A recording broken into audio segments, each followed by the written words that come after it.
Hello everyone. In today's lesson, we are going to learn about the fractional indices. Now in fractional indices, there is a lot to discuss. So let's go step by step. First of all, so far we have learned like the questions with the exponent values integers, meaning the values here can be positive like a to the power of 3 or a to the power of 0 or a to the power of negative 3. So we have discussed the power expressions with positive values or negative values or zero, but they all were whole numbers or integers, whole numbers with their negatives, or we can say integers. When I say integers, that means it's all the positive numbers like the natural numbers and whole numbers, and then their negatives also. But today's lesson, we will be discussing about the fractional indices. For example, I have a question 2 raised to the power of 3 quarters, 3 raised to the power of 2, 9, a raised to the power of 3 by 4, and so on. So there are few terms which we need to understand in order to do this concept of fractional indices. Now, the first thing is we can write the fractional indices values in two ways. One, let's say I am writing a raised to the power of 3 divided by 4.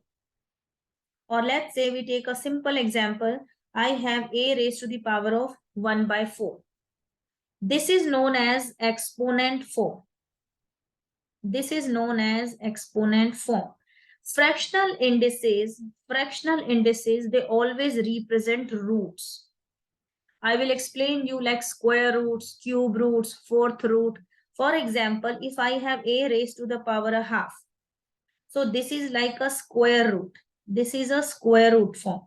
This is not a square root form, but it represents a square root. This form is known as exponent form.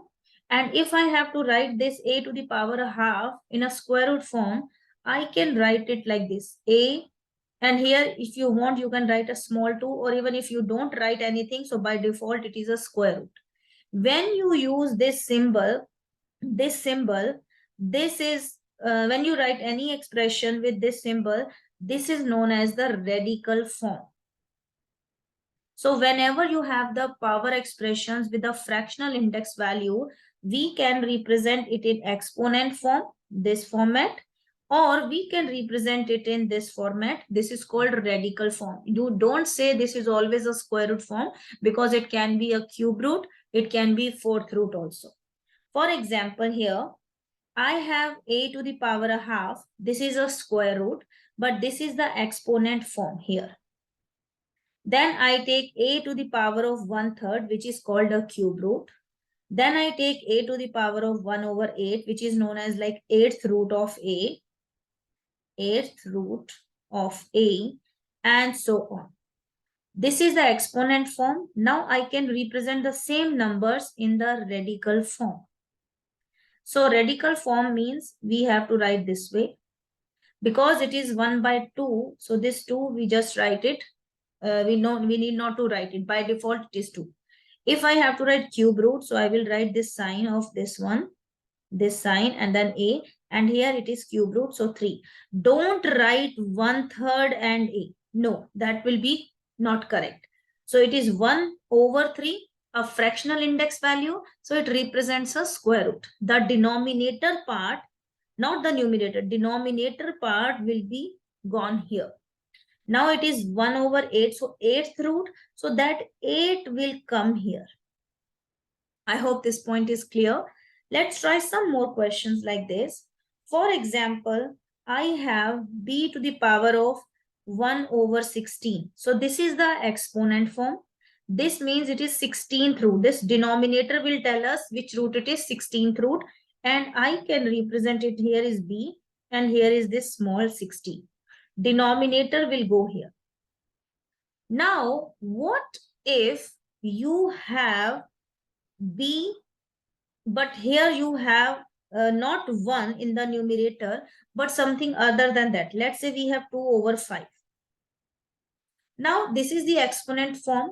How can you represent it in the radical form? Now, there will be a combination. So, 5th root means, now see, this is 2 by 5. Okay, in previous questions it was just 1 over 16, so we were just writing in the radical form.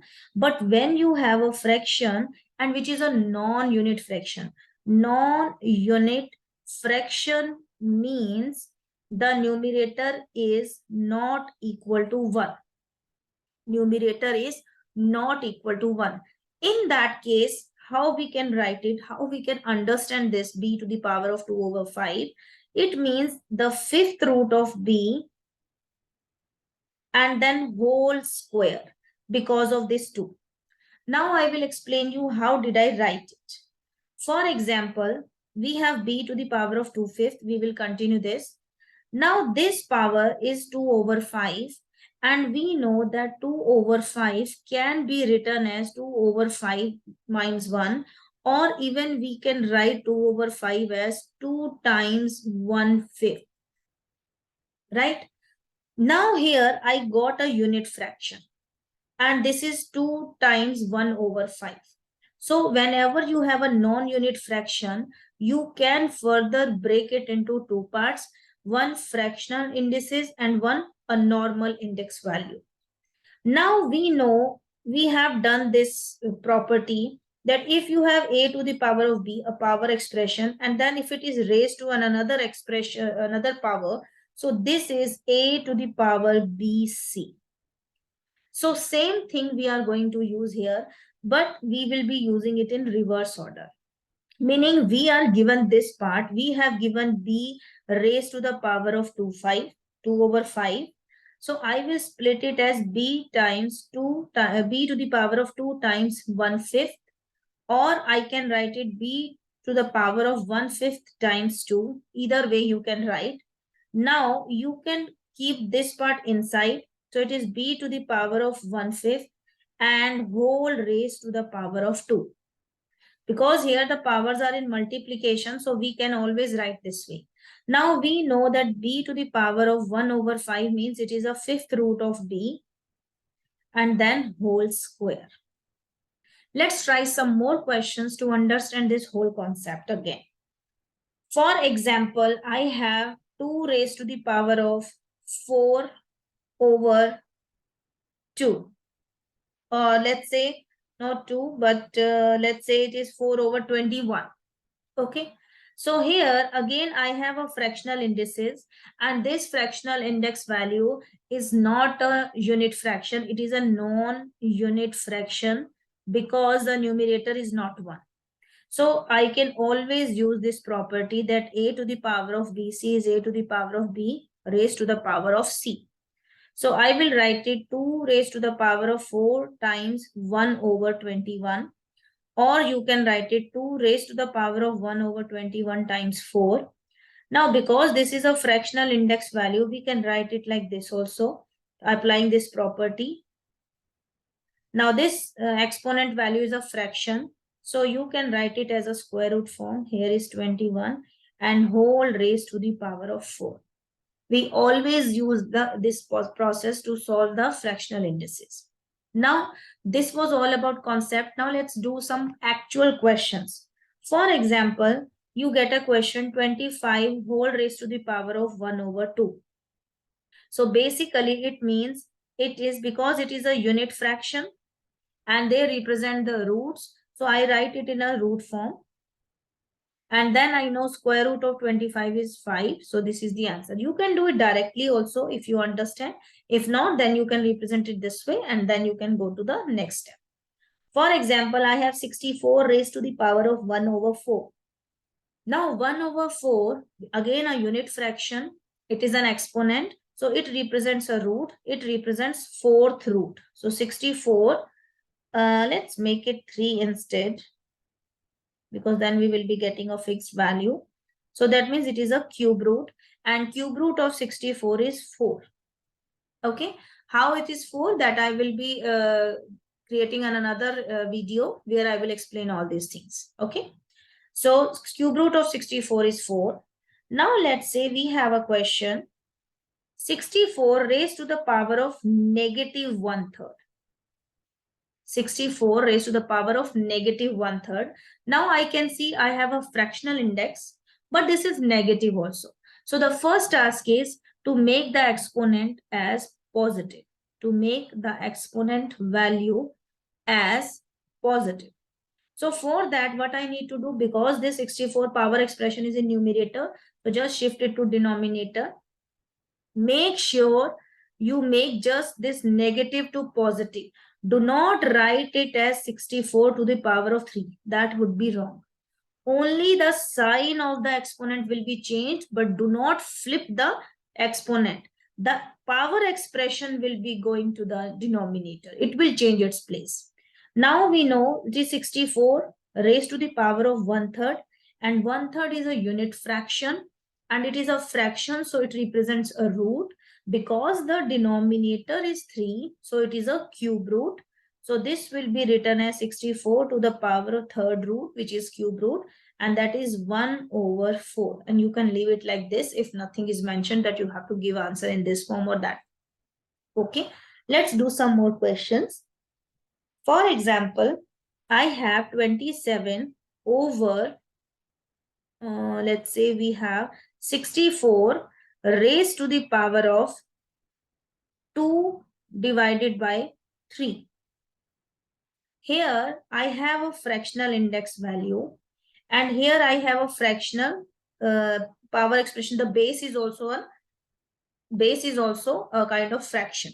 So here what you can do, we did this property. If you have a over b whole raised to the power of 3, so you can write it a to the power of 3 divided by b to the power of 3. You can split it that way, or you can do directly also. It is up to you.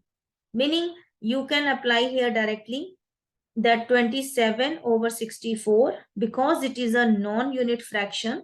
So first I will write it 2 times 1/3. This is up to you. Either you split it this way or you do it directly this way. Okay. Then this 1/3 represents a cube root. So it will be 27 over 64 and the whole cube root, and then this whole raised to the power of 2. Okay, just consider if you're getting confused what to do. For some time, you can consider this 27 by 64. Instead of a fraction, consider it like a number A, a letter A. So it will become A to the power of 2/3. And then whatever you can do to understand it, like it is a cube root and then power 2, you can do in that way. See, I reached up to this point using this concept only. If you feel that this fraction is making you in trouble, it's creating a trouble for you in understanding and how to solve the question, you can think of this one as a normal letter A, B, C, whichever you want. Now the cube root of 27 over 64. So cube root, it means it is a cube root of 27. And this is also a cube root of 64. And then whole raised to the power of 2. Cube root of 27 is 3, cube root of 64 is 4, and square of that.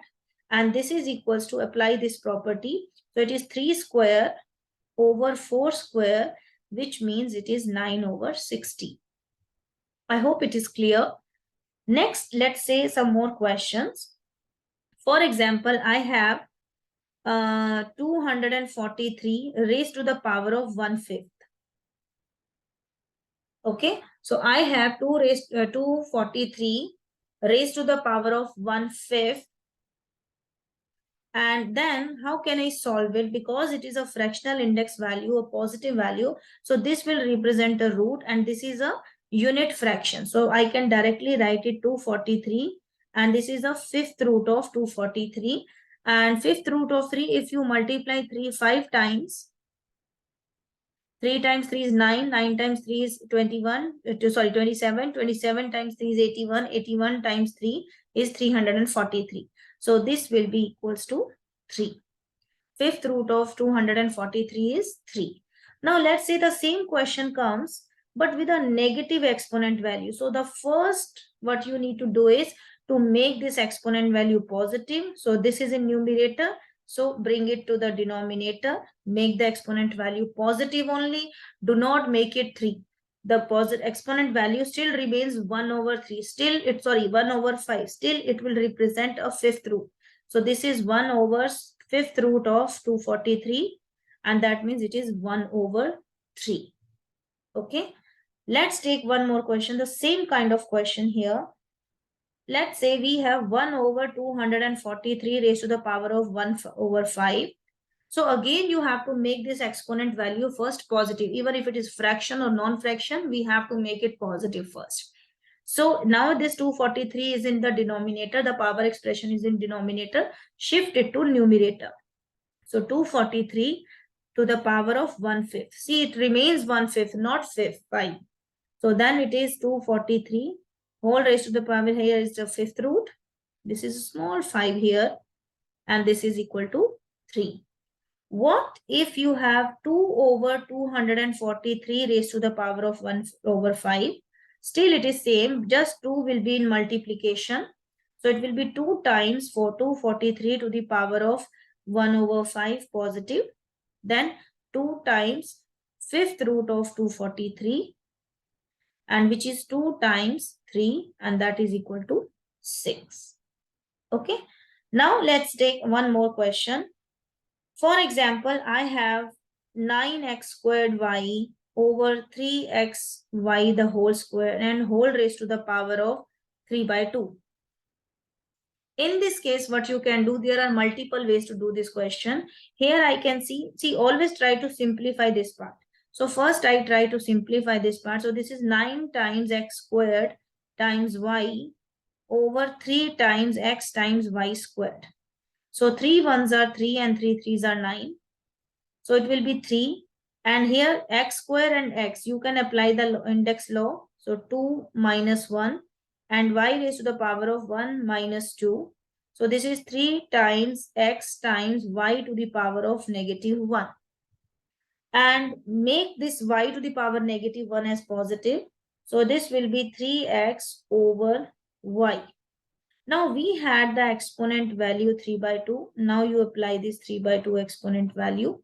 You can leave it like this, or you can solve it further if it is being asked. Okay. So what I was trying to say, if you have the power expressions as a fractional value, you can always simplify that first.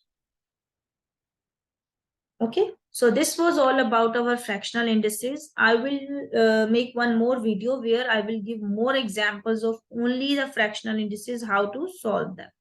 Thank you for now.